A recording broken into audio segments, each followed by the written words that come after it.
How fluent are you in English? Let's find out. In today's lesson, I want to talk to you about 17 different signs that will help you decide and determine whether or not you have achieved a level of English fluency. And the very first thing that I want you to know, and this is very important, is that only you can decide whether or not you feel as though, well, you have reached a level of fluency, because there is no official test that you can take and you get the results back and it says, congratulations, you are now fluent. That does not exist. So only you are the one who's going to be able to make that decision. But the things that I'm going to talk to you about today can really help you kind of figure out where you're at in your journey, in your goal of achieving English fluency.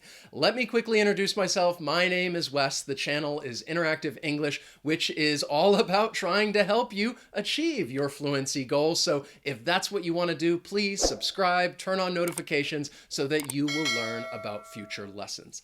Let's go ahead and begin with number one, which is, well, you feel comfortable being surrounded by English. It can get pretty intense if your life is consumed by another language. So if you are always reading in English and listening to English, as well as speaking English, I think that can be challenging for many people, especially over a longer period of time.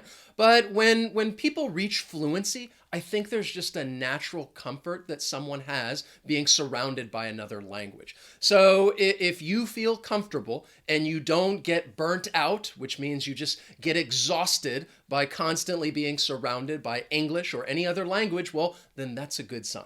The next sign is that you start dreaming in English. And really, in my opinion, this would tell me that you're getting a lot of exposure to the language, a lot of exposure reading, listening, just practicing every day. And I realize that dreaming, it's different for everyone. Some people may dream a lot, and other people, they may not dream at all. But in general, I think this is a positive sign that you're getting a lot of exposure that can lead you to English fluency, or maybe even tell you that you're already there. Number three, you are capable of surviving in English. And let me explain what I mean by this. It means that you're able to communicate your basic needs if you go to the bank or the post office or even go see the doctor. And I'm not just talking about speaking, I'm also talking about writing, because you may need to send emails to people. And really, I think this is a step that everyone has to take, because if you're not fluent, it may be a bit more challenging. Even though it's not going to be impossible, it could be a little more difficult to completely survive in English. I want to take a quick moment and tell you about the sponsor of today's lesson, which is Lingoda. And this is definitely relevant to this lesson because learning with Lingoda will help you reach your fluency goals. And Lingoda is getting ready to start another language sprint, which is an excellent opportunity to get a lot more exposure and a lot more practice. And if you sign up right now and attend all your classes, you can get up to 100% cash back. I can tell you firsthand, Lingoda is a great school for learning a language. I have even studied with Lingoda. I've taken some lessons in Spanish. There I am, right there. And I really enjoyed the classes, and I found them helpful because Lingoda has experienced teachers. There's an interactive curriculum. These are small group classes, and classes are available 24/7, so there's really flexible learning hours. Let me give you a little bit more information about the language sprint. This is an intensive language course in which you will take classes for 3 straight months, and you have 2 choices. You can take the super sprint, in which you will take 30 classes a month for 3 months. And if you attend all your classes, you can get 100% cash back. But this is an early bird offer. You need to sign up by June 24th. If you sign up after that and attend all your classes, you will get 50% cash back. Or your second choice is to take the sprint, in which you will take 15 classes a month for 3 months. And if you complete all those classes, then you can get 50% cash back. You must sign up by July 16th because the sprint is going to begin on August 2nd. And when you sign up, you'll pay a €49 deposit and then pay for the sprint in 3 monthly installments. But for all of you here at Interactive English, you can get €20 off your deposit when you use the voucher code FAST9. So click on the link down below in the description to sign up or learn more about the language sprint. Don't forget to use the voucher code FAST9 to get your €20 discount, and then take some some online classes with Lingoda so that you can achieve your fluency goals. Let's continue with our lesson on the different signs that can help you tell whether or not you are fluent. And number 4 is that you have stopped translating from your language to English. Because if you're always translating from your language to English, it's probably going to slow down a conversation if you're talking to someone, and it may even slow down your writing as well. And I think one sure sign of fluency is that you've stopped translating from your language to English because your thoughts have started to originate in English. And having your thoughts originate in English really just leads me into number 5, which is that you start thinking in English because, well, just like dreaming, when you get a lot of exposure, this is something that I believe just happens on its own. And you're really just thinking about random things. Maybe you're thinking about what you need to do or what you think about something. And it's almost like you've just gone ahead without even trying and activated the English part of your brain. The next few signs that I have for you are all related to speaking. And number 6 is that you are confident in your ability to talk about a variety of topics. And I'm not talking about topics like tell me about your family or describe your hometown. I'm thinking about things in which you could have a more profound discussion, talking about maybe climate change or globalization or civil unrest or social issues like equality.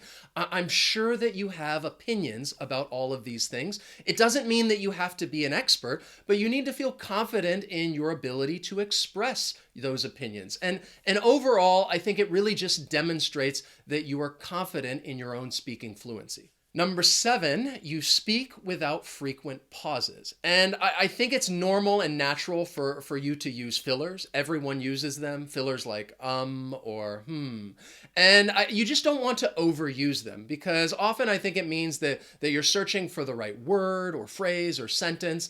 And well, in my view, fluency means that you're able to speak as the thoughts come into your mind, because again, the thoughts would be originating in English. Next, you are able to tell a captivating story. And captivating, you're really able to get everyone's attention.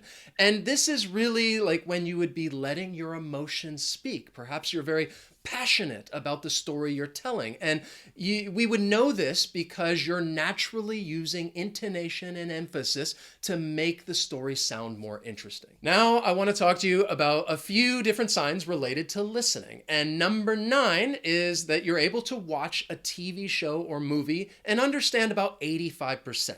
And I'm just choosing 85%. You could say 80% or 90%. The main point that I'm trying to make is that you're able to listen to this TV show or movie and follow along and understand what's happening from beginning to end. And you're able to do this without using subtitles because, well, to me, that really shows that you have a more advanced level of listening. Number 10, you're able to hear a new word or phrase and understand the meaning based on what you're listening to. So it's like if you're listening to somebody talk and you hear this new word or phrase, you're quickly able to interpret the meaning because you understand everything else that you have been listening to. And I know this can be very difficult. You may not always be able to do this, but if you are able to do this and kind of put different words in context, well, then I definitely think that shows a level of fluency. Then we have, well, this one's kind of simple and straightforward, but when you hear a joke, you're able to understand why it's funny. And this it could mean that you have a deeper understanding of words because, well, perhaps it's funny because a word has a multiple meaning. Or maybe you're just able to make inferences and think about, well, what's somebody suggesting? What's going to happen next? There's many different reasons why a joke might be funny, but if you understand it, that's a good sign. And I don't mean you don't have to understand every single joke you hear. Many times there are jokes that go over my head, and that's an expression that means that, well, you just don't understand something. But in general, understanding jokes, it's a quick test, but a good one. Number 12, you can eavesdrop in English. And to eavesdrop means that you're able to listen to someone secretly. Let me explain what I mean. When I lived in Korea, and I went to a Korean restaurant, everybody was speaking Korean. But if somebody was speaking English, it was very easy for me to pick up on that, and I could listen to their conversation even if I wasn't trying to. It really just stood out in my mind. Conversely, when I was learning Spanish and I felt like my Spanish was improving and I thought, well, am I fluent? Am I not fluent? If I went into a restaurant and everybody's speaking English, I might hear somebody speak Spanish and I could identify that. But it was very difficult for me to listen to the conversation because I wasn't a part of it. I was not involved in that discussion. And well, it made me feel like, okay, I really need to step up my game. But I knew that listening was a little challenging for me. It was a difficult language skill. And I think if you're able to eavesdrop in English, if you can do that, well, that's a good sign. I'm not saying that you should eavesdrop on others because it could be inappropriate, but as far as trying to decide, well, what about your listening fluency? If you can eavesdrop, that's a good sign. Now let's talk about a few signs related to reading. Number 13 is that you're able to read an article from a newspaper without constantly having to look up words in a dictionary. And the reason why I said, well, like a newspaper or an online article is because you're more likely to encounter advanced vocabulary. And I think that if you are able to read an article and you understand most of the words, or even the words that you don't understand, you're able to put them in context. That's awesome. Number 14, your reading speed is 200 to 300 words per minute. I imagine many of you probably don't know your reading speed, and this information may vary. I chose this because the average adult has a reading speed of 200 to 300 words per minute. And again, this is something that will vary person to person. I am actually a pretty slow reader, but if you want to know, you can just go online, do a Google search for reading speed test. There are probably quite a few sites in which you will read an article and then they may ask you some questions, and it's testing your reading speed along with your comprehension. In general, this is a good way to test your reading fluency. It's also a sign if you're able to reread and correct your own writing. Because if you're, a beginner or intermediate learner and you write something, probably if you reread it, you're not going to be able to find many mistakes. But as you become a more advanced learner, as you get closer to fluency, you should be able to reread something that you have written, maybe an email, and try to find some mistakes, because I think, well, everybody makes mistakes. And you may be able to find a mistake that, well, you use the wrong preposition, or maybe you need to use an article, or perhaps it's a punctuation mistake. I think that self-correction is an excellent sign of fluency. Then let's talk about a couple of signs related to writing. Number 16 is that you are able to write according to your audience. So what I mean by this is that not all writing is going to be the same. You're going to write differently if you are writing an email to a friend, or perhaps you're writing some type of business proposal. So this is a good sign that you're able to understand the subtle differences between formal and informal language, which is more evident in writing. Number 17, you can write poetry, because, well, many poems rhyme and it can be challenging to find different rhyming words. Poems also use very descriptive words to help people put a picture in their mind, and this could show that you have a rather large vocabulary.